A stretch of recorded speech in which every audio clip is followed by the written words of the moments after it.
this year, I suppose it's a totally different challenge for yourself. You came in during turbulent times, at the 11th hour, so to speak, and then you get clear water going into 2012.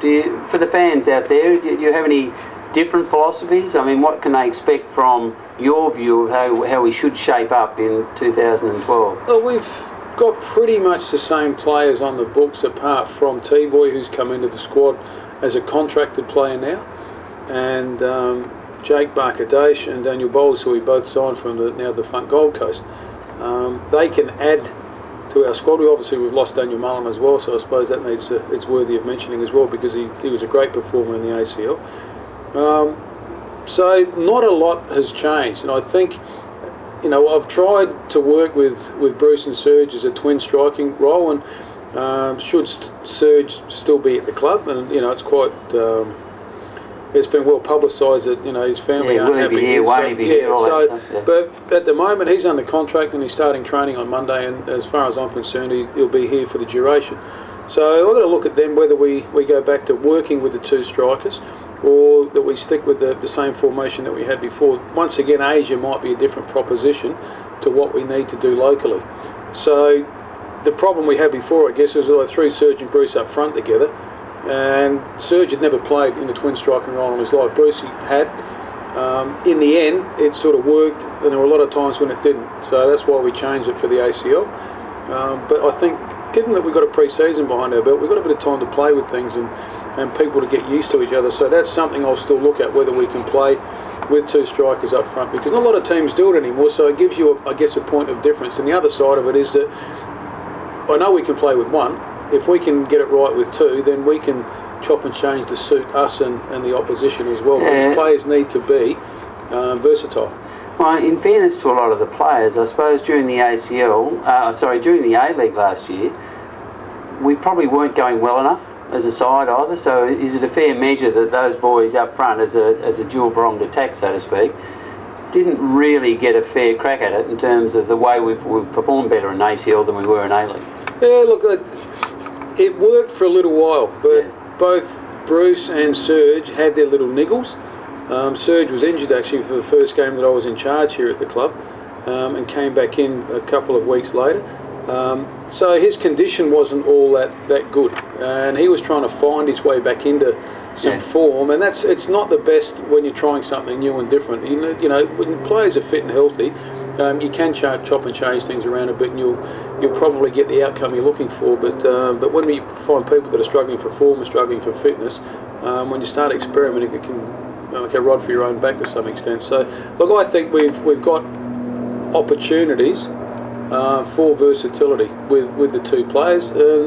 Worst come to worst, and it won't be that. It's probably not the right choice of words, but we can always fall back into the 4-5-1 or the 4-2-3-1 or the 4-1-2-3, whatever you want to call it, because I mean, that's, you know, those sorts of descriptions of formations are, you know, semantics as far as I'm concerned.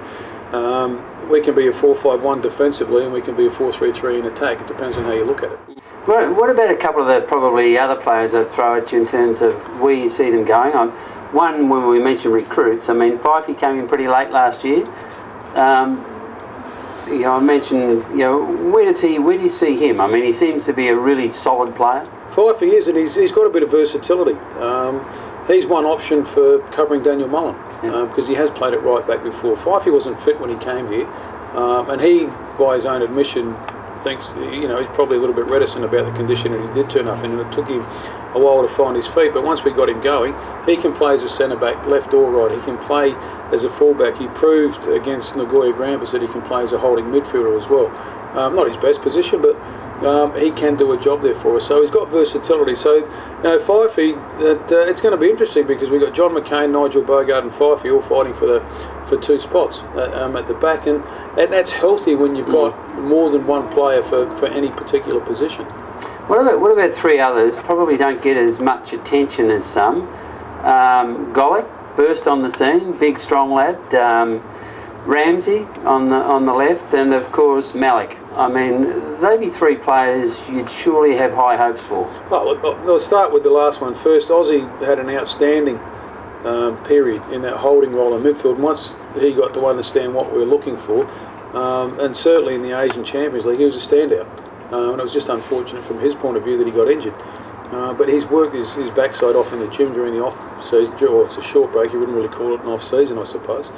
And he's back to health, so I'm expecting him to be in a position to get his spot back. Rambo, he's a natural lefty, and his best position is wide. And not that he's got a legacy on that position, because we've got some good youngsters in T-Boy certainly that can play outside the win on the left. You've got Evan Kostopoulos as well that we've signed during the break, and Evan did a great job coming off the bench for us during the ACL and even starting a game here when Dario Vidicic was injured. So he's more than capable. So as I said before, you know, everyone's under a bit of pressure, and Anthony Golick, I think he can play left back, and he's a natural left stopper. I think he's probably better at left back at the moment, and so Cassio's going to find a bit of hot breath on the back of his neck. Got some opposition as well. Yeah, and Golick, you know, if you look at our second goal in Tashkent against Bunyadkor, the way that he broke and the pace that he broke, that's scary for opponents. Was he, just on that, was he the only one on the pitch that knew he was going to do that? Look, he moved that quick, I didn't see him. I sort of saw where the ball was, and then all of a sudden saw him on the burst, and Dario did well to find him. But the fact that he had the courage, I guess, to go forward.